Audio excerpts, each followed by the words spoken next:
Forward.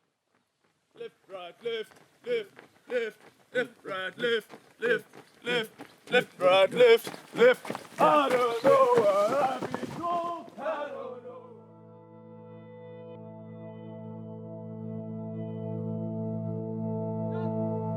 Up, four. Stop. Get the knees off the ground. Up, five. Down.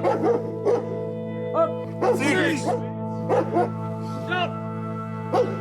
Get those knees up. Up. Seven. Come on. Go.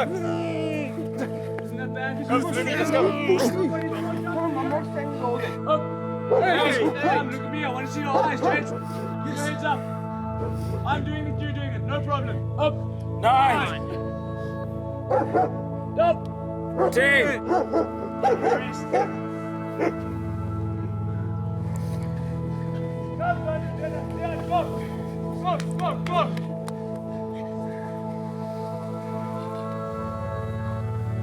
This too shall pass. This too shall pass. I hear you. This too shall pass. I hear you. This too shall pass.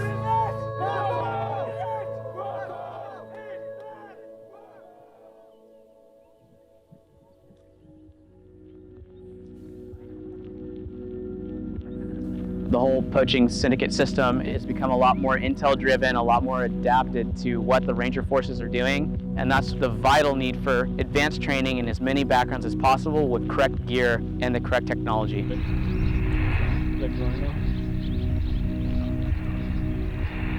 I founded Global Conservation Force because I saw a lack of support for a lot of anti-poaching and wildlife protection efforts in the field, so I wanted to help change that. The pressure's not going away anytime soon. So rangers really have to be a multi-tool in the field. We really stand a chance in the fight against extinction.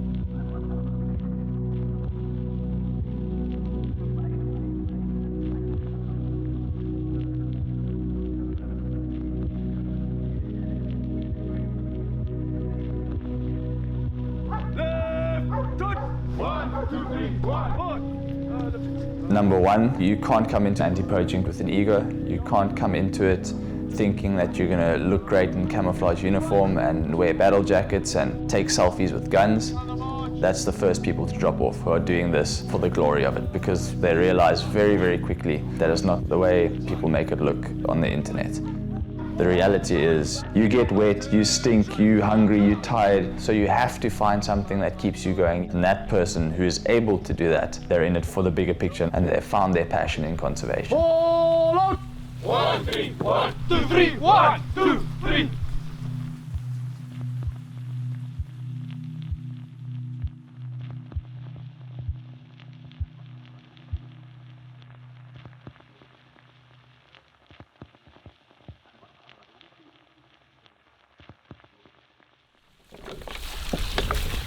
Use that shit. I want you guys here in plain sight, but hidden. Does that make sense? Yes, sir. So find one of these shrubs that's already there, camouflage yourself to that shrub and put fucking in, right? Yes, sir. As quick as we can, let's get these nets kitted out. Once the nets are looking good and you're in position, the observation team, you guys can move a little bit further backwards, right? Let's move.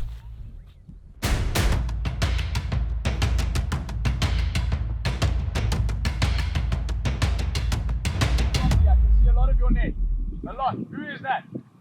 Who are you? What is your name? Zian, sir. Zian, come on, you get in the map.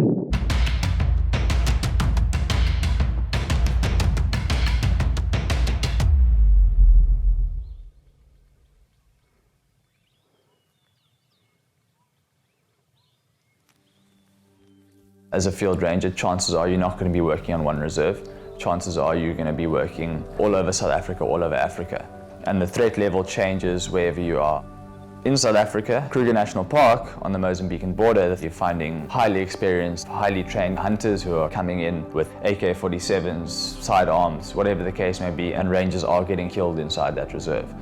As a field ranger in the Eastern Cape region, the threat level is very low. Majority of poachers hunt here a lot with poison. They dart the rhinos, they cut the horns off, and they just want to get away. That's the reality of the rhino war in this area. But the problem is there's still that chance that they do encounter poachers who are armed, and these poachers do decide to return fire. So firearms proficiency is very important. One thing I keep saying to the guys is, when you squeeze that trigger, you need to squeeze the trigger, because the only time you pull it is when your life is in immediate danger. They have to be mentally prepared to defend themselves with that rifle and live with the repercussions of what they have done. I'm going to tell you to load and lock. You load and lock, make sure it's clear.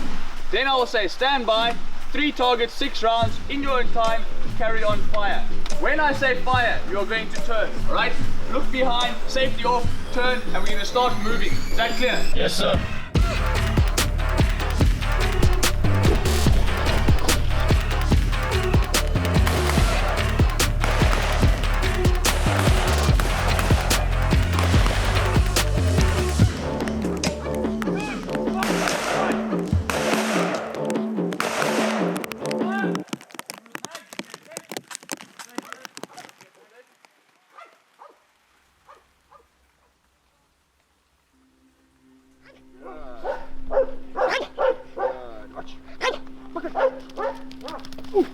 I'm Christian Visser. I run a small dog training facility on the border of the Kruger National Park called Kilo 9 Kennels. We train working dogs and rangers to use working dogs in the anti-poaching field for multiple disciplines, tracking, detection and protection as well. I got contacted by my good friends at Global Conservation Force to come and assist on a ranger training course here at Kariega, just to give the guys some knowledge about working dogs in the anti-poaching field and also training for all the disciplines. Good. There's no one miracle cure to save the species, but a dog or any other application, it's another tool in your toolbox and it adds value to your team and the security of the reserve.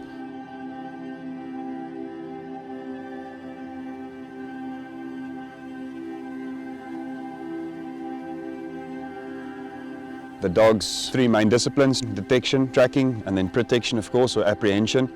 The detection dogs, the sniffer dogs, we can imprint them to sniff out firearms, rhino and pangolin, money, basically any substance you can imagine. We can imprint the dogs on. Focus. Yes, and the reward comes. Now you play with him. Good boy, play a little bit of tug. Good boy. Then you have tracking. It's a very valuable aspect. Even though the rangers are very capable man trackers, sometimes the conditions are not favorable and it can be extremely difficult to visually man track, whereas the dogs don't need to see the physical tracks. Obviously they scent and they can be extremely effective. Then you have the protection aspect. If there's a threat to the handlers, the dog will then protect them, obviously by means of biting a suspect. Yes. Yes, good. You see, he did it. Small, but he did. Bite. Reward. Nice. Nice.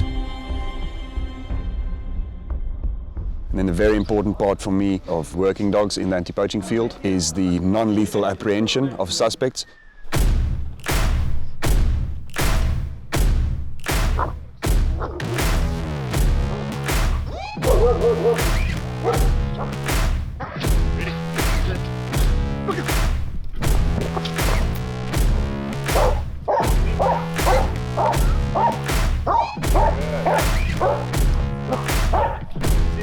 Riding forward, riding forward.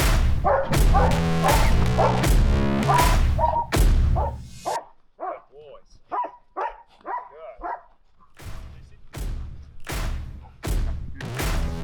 We've had multiple situations where a suspect running away, they just disappear into the bush. Most of the time these things happen at night, so it's very, very difficult to apprehend a fleeing suspect by hand. But I can use my dog to apprehend him non-lethally, give a bite, and the team can quickly make the arrest. Fleeing suspect.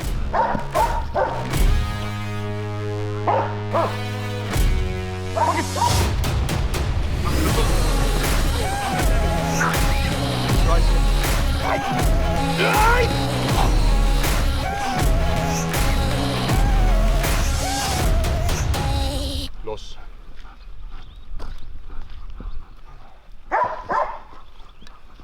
Push.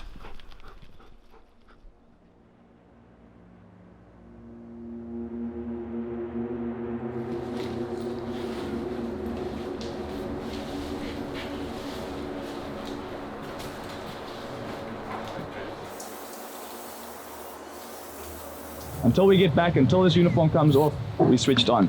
We're walking with firearms, with live ammunition. I don't want any problems in the field. We're going out into a big 5 area. There is dangerous game, we know that. There's any possibility of poachers coming in. This is the real deal. Even though we're on training, this is the real thing. So the second we leave this gate, we switch on. Is that clear? Yes, sir. Fall out! 1, 2, 3. 1, 2, 3. 1, 2, 3.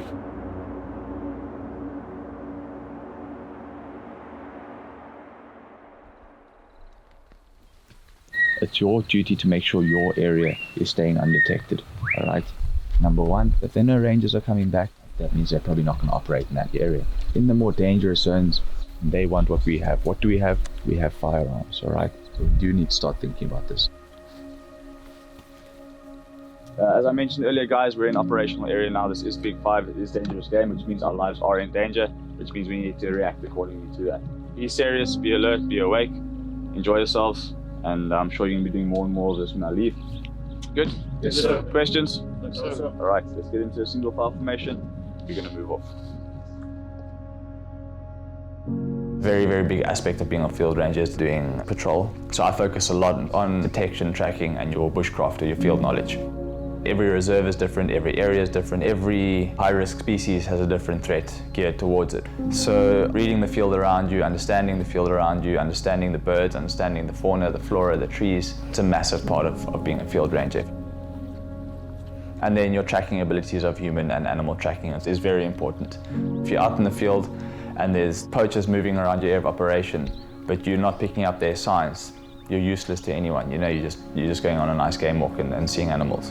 So that's a very, very big aspect of being a field ranger is detection, tracking, and field knowledge. Too much before the rain because of the depth. Like you stepped on this ground and it was soft. And then your fitness is a massive, massive part of it. As soon as you get tired, your brain's the first thing that goes. The detection's going to go down, they're going to be useless in the field. So I focus a lot on fitness to make sure that the guys are able to stay mentally fit as well as physically fit. Because when you're in that state of mind and you're tired and you've been running for 10 Ks and you're wet and you're hungry and you haven't slept because you've been doing night patrols, that's when you're at your weakest point. But that's where a strong person will stand up and say, give me more. I'm here for a reason and I want to stay here. And I believe I've seen that in every single one of these guys in this course.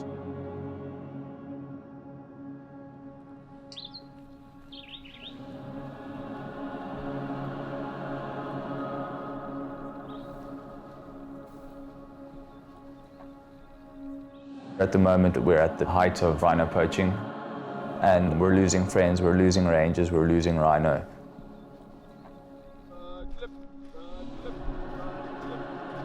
By equipping rangers better for the current job that they're facing,